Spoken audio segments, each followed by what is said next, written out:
Hey guys, Parfax here, and today I'm bringing you a video on the tier list post-patch for PvP. This video isn't going to be incredibly long. I wanted to be very short, but I want to give you guys what we've been seeing on the live server since this patch went live. We're going to go for OPR. Now, I'm sure you guys are going to absolutely love this because every time I do one of these, you guys have a ton of comments in the comment section down below. But I wanted to give you guys a tier list, and let's get started. First, we have Blunder. Everybody was terrified. It was actually a mix, right? People were terrified that Blunder was going to be completely oppressive. Some people were going to be like, Blunder's going to be absolute shit. It received a nerf. How is it faring? Well, I think it's just an A tier weapon. It does have an innate problem right now when you go to light armor and even medium armor users, and we'll talk a little bit more about medium when we get to like the bruiser section. But when it comes to the armor, it's a little bit hard to get close with the Blunder right now, especially in OPR. There's so much range damage that whenever there's just range damage, even if it was something that's not very powerful, it's really hard to actually get to your targets, especially if you don't have a healer. We're going to put it in the A category just because it is specifically still a very, very good weapon and is still very usable, has a ton of burst damage. But right now in OPR with all the range damage, it is a little bit harder to get to your targets. So we're putting it in the A category. Next, we have Bow, and as I absolutely predicted, it is clearly S category. It is the best single target weapon in the game. It is from range, and it is absolutely explosive. It has some small AoE capabilities. If you are running, I saw this a lot, poison shot, rain of arrows, you are absolutely throwing on the bow. You still want to run basically the triple single shot builds. You want to run the pillar, or not the pillar, but the rapid shot, explosive arrow, and penetrating shot. If you want to swap one of those out for something like evade shot, that is perfectly fine, but that is the absolute best build you can play on bow. It is absolutely explosive, and there are a ton of fire staff users in here. We're going to take the fire staff, we're going to just put it right here, and it is absolutely insane, and it is the best weapon to play against the fire staff. Play them, you can outrange them very easily, and you just absolutely chunk them down and one-shot them. Mortal Empowerment was a big nerf, but you have a ton of damage already. You're still super easy to use. Very good weapon. Ice Gauntlet, we're just going to put it, honestly, do we put it in B or A? It's definitely not an S tier weapon right now. We're going to put it in the B category. Right now, there's not a lot of people trying to breach fort. We are starting to go a little bit more towards people are starting to learning to play the heavy in OPR, which I think you're going to see a lot. So we're definitely going to put it in the B category. I think it could be definitely an A category weapon. It is definitely still one of the best war weapons in the game. It is the best crowd controlling, blocking people from getting the doorway weapons. But in OPR, basically people are using it for a little bit of stat paddiness, and that's kind of it right now.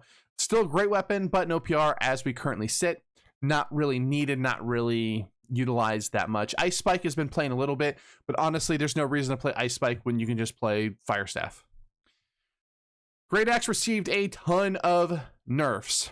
Now, this one's really hard. Remember I told you we were going to talk a little bit about the bruiser changes, and in medium armor took a lot of hits. Now, it didn't right off the bat. You might look at it and go, well, you didn't see it, but the fortify change really hurts medium armor. And because of that, every light armor user can basically burst you down, especially the ranged weapons. And you don't have that cushion of just having a healer and being able to out sustain everybody. And you still get that huge burst damage like you're used to on the Great Axe, but it's a little bit harder to get to people. I think when it comes to the bruiser-ish weapons, I definitely still think Great Axe is at the top of the list. And that might be a little bit indicative of where I'm going to put the rest. But I definitely think Great Axe still a great weapon. But we're going to have this S tier for the truly, truly powerful weapons. There's going to be a couple of them in there. Speaking of truly powerful weapons, we have the Greatsword. Now, this is a catch-22. I can definitely put this in the A category because it runs into the same issue that the Blunder has. Now, a lot of people will play the Greatsword with the Great Axe. If you are a god tier Greatsword, this is easily an S tier weapon. Everybody is super squishy. You're looking at 2 heavies or even just like a skyward slash into a heavy and killing a lot of people right now. The problem is you have a ton of range damage, making it very hard to get to your targets. You have to learn to position a little bit better. You can't play as super aggressive. People clutched a lot on the Hatchet, and those people are really feeling the pain of the Hatchet nerfs, which we'll talk about in a little bit. People are basically swapping off the Greatsword because they just don't know how to play around not really having that 3 seconds of survivability allowing you to basically fully reset. Hatchet nerf isn't that bad, but it is enough to where with the incoming range damage, a lot of people are having issues with it. So Greatsword, definitely when it comes to the melee weapon, still the best melee weapon in the game. It is a little bit slower, so you are going to feel that, and it is very, very hard to get through the onslaught of range damage. So you can easily put this down in the A category for that reason, but as soon as we go to a little bit less of the ranged meta, and once people stop playing the Fire Staff because they get bored of it, Greatsword is going to start to absolutely pop off, specifically in the light armor category.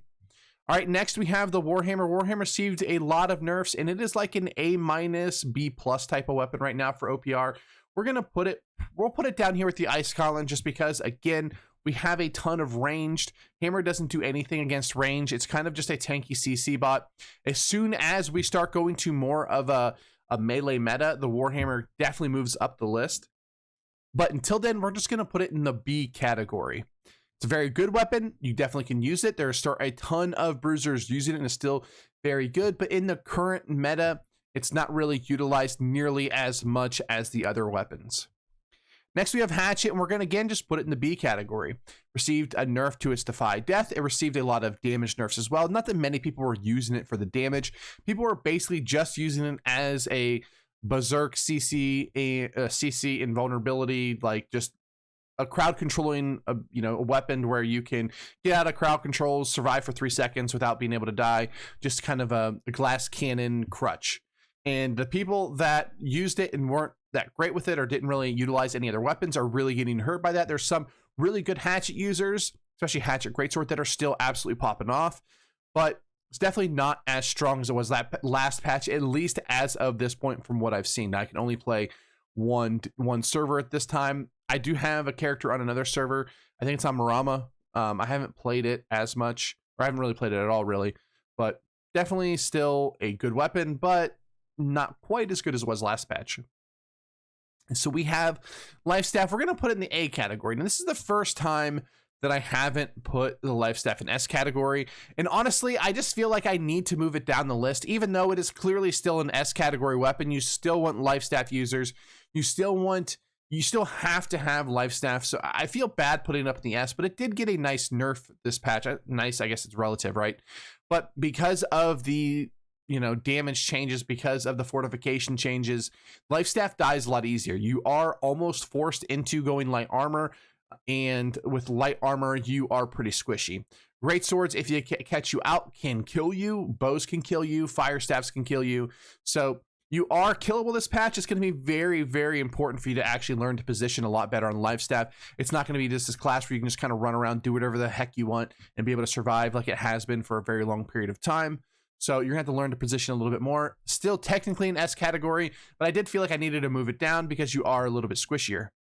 Musket, honestly, we're going to put it in the C category just because I will have to wait and see, because I've only played against like one Musket user and he was like a medium armor, like weird trap thrower, and didn't really ever do anything. So let me know in the comment section down below if you've been playing Musket. How's it feel? I can see a case that Musket's going to move all the way up to S class.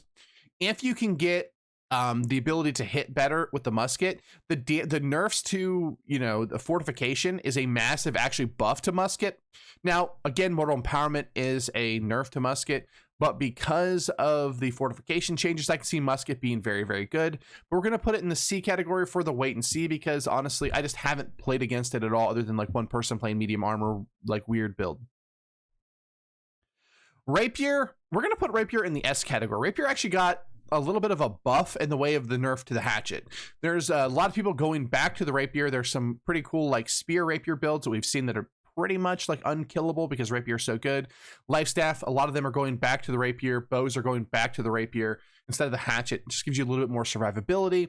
and still very good. But when it comes to the damage side of the Rapier, still kind of crap. It is like a worse, if we just did straight damage, we definitely probably put Rapier in the D category. It definitely is just kind of like this weird weapon. It does like decent damage. Actually, it's probably C. It's not really that terrible, but we're going to put it in the A category because it has so much survivability because of its evades, its flashes, its riposts. It has a stagger. It has a lot of utility, but it's not really a great damaging weapon. But this is just an overall, I mean, we're not doing straight damage because we have life staff up here. And technically, you know, Musket definitely does more damage than Ice Gauntlet. So it's just overall PvP. We're going to put it in the A category just because it's the best secondary weapon right now. Spear, we're going to put it in the B category. I've seen a lot of people trying to use Spear. I use Spear a little bit. I might have a video out about that here soon. But Spear is a really weird weapon. It lost its stagger, which was actually a massive nerf to it. It did get a few little like people thought they were going to go back to using it. I haven't seen I saw one Spear player play it very well with Spear Rapier. Other than that, I haven't seen an effective Spear. It kind of feels just like a worse version of every other weapon when it comes to what it wants to do. It doesn't do as much damage as Greatsword. It doesn't have the maneuverability and the catch of the Great Axe. It doesn't have the CC of the hammer. So it kind of, in my opinion, has this weird, it's a good weapon at a lot of things, but isn't great at anything. And there's a weapon that is just better at something than the Spear, no matter what you want to look at. So it has a weaken, but the Great Axe weaken is better than the Spear weaken. So it has that weird effect. It's not a bad weapon by any means, and if you play it very effectively, you can be very good, but it's still more of like a single target weapon, and it doesn't really do a ton. But yeah, still a decent weapon, but it needs to have somebody that really knows how to use it. Next, Sword. I'm actually going to put Sword up here in the A category. Now, I think Sword got a recent kind of buff by the nerf to fortification, because now you have, if you want to go tanky, you have a lot more defensive side of the sword tree that's going to make you just naturally tanky. I love the sword right now when it comes to survivability. I love the fact that you can just stun people right off of you and then dodge away with leaping strike. It has sort of the defensive side of the Rapier, not quite as much as the Rapier, but then it has a lot more offensive capabilities of the Rapier. It has more survivability. It has a little bit faster range when it comes to, like, a leaping strike's a little bit better than flesh, but it also is easy. It has the best tracking in the game, at least smoothest tracking, has a lot of offensive potential. I love the sword right now. We're going to have definitely builds with the sword. It feels very, very good right now. You can be very tanky. You can be more offensive side. Doesn't matter. Sword's very good.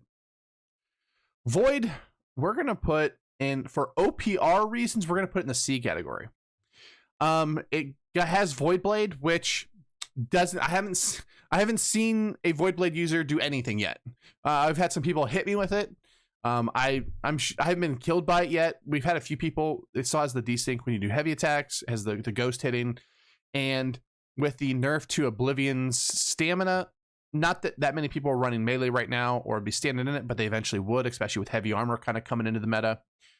But it's kind of good. It's a great war weapon, still one of the best war weapons out there, but with the nerf and with a lot more ranged, it's kind of like the anti-melee weapon. Same with the Ice Gauntlet. When there's not as much melee, you don't need them as much. So it's definitely C category, but honestly, still a very, very good weapon. When the meta changes, the Void Gauntlet will definitely move up. When we start going more heavy armor, Void Gauntlet will definitely go B, A category. But until then, we're going to put it down here in the C.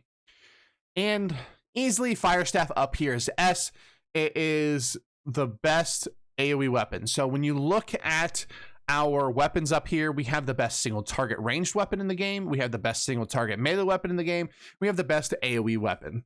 So that's kind of what it is. You guys know, you've been playing Fire. The refreshing Pillar of Fire, like I said, is absolutely busted. You can basically machine gun that dang thing. You have a ton of AoE damage. You have a decent amount of burst damage.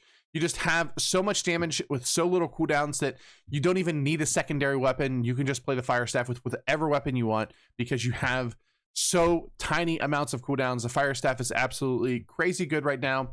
We'll probably see a nerf here eventually, or people are hopefully going to get bored of playing it, but it doesn't make a lot of fun when you have a lot of bows and fire staves on your team and the enemy team, because you can't really push in. People are just firing shots at you, and it feels a lot worse. The fire staff isn't quite as busted as people are saying it is, in the sense that, I don't know how I want to say this. There's a few, if you play the fire staff normally, it's not crazy. I mean, it's not like super crazy, like super busted. Now, the full refreshing build is absolutely crazy with refreshing pillar on your staff.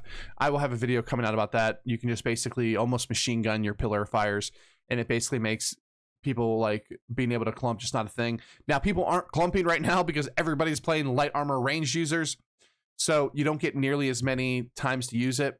But fire staff is pretty insane, has the best AoE in the game right now. It's always had good AoE, but with all the buffs, it has been crazy. Now, if you go, like I said, the refreshing pillar, it is absolutely crazy insane. I haven't seen too many people doing that version of it. There are a few, it'll catch on eventually, but it is the best by far AoE. The bow is crazy single target range, and the greatsword is still crazy single target melee. But like I said, definitely out of all these, I would say greatsword is down here at the worst, only because these two weapons make it hard for the greatsword to actually get in.